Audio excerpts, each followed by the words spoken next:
2 giorni prima del campionato e ritrovarsi con una squadra che noi abbiamo finito di abbiamo messo l'ultimo tassello il 30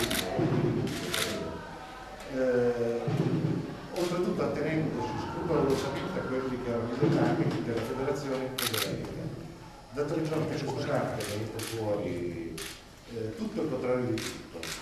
Nessuno ci ha dato né una spiegazione plausibile né ci ha dato indicazioni su quello che dovevamo fare, salvo qualche telegramma che è arrivato tra 48 o 24 ore fa, dove ci imponevano di scegliere tra le nostre 3 straniere. Per quanto mi riguarda è una cosa che non ho mai visto, è 32 anni che lavoro e non mi è mai successa una cosa del genere. È 15 anni che mi occupo di pallavolo, ne ho viste di peggio e le ho viste sempre sistematiche. La nostra posizione è stata quella che noi non vogliamo la sistemazione, noi vogliamo il riconoscimento di quello che abbiamo fatto, che è di fatto il nostro diritto ed è soprattutto il diritto delle ragazze, anche perché le altre 2, se ne scegliessimo una, che fine fa? Ci sono dei contratti in essere, ma non è questo il problema, perché i contratti, per quanto mi riguarda, siamo abituati a rispettarli. Ma il problema è che noi avevamo messo in piedi un progetto basato proprio su queste ragazze.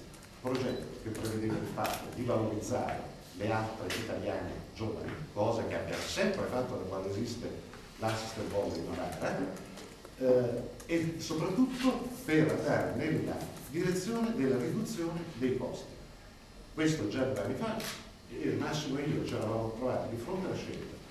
Continuiamo a rincorrere atlete, tra virgolette, attemporate, che costano un sacco di soldi e che non ci hanno fatto vincere lo scudetto fino ad oggi, o puntiamo sulle giovani.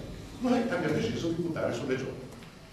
Allora, se il nostro l'ente al quale apparteniamo, la federazione, e soprattutto l'ente che dovrebbe salvaguardare le posizioni dei club ci si rivolta contro, è la volta buona che dobbiamo vedere chi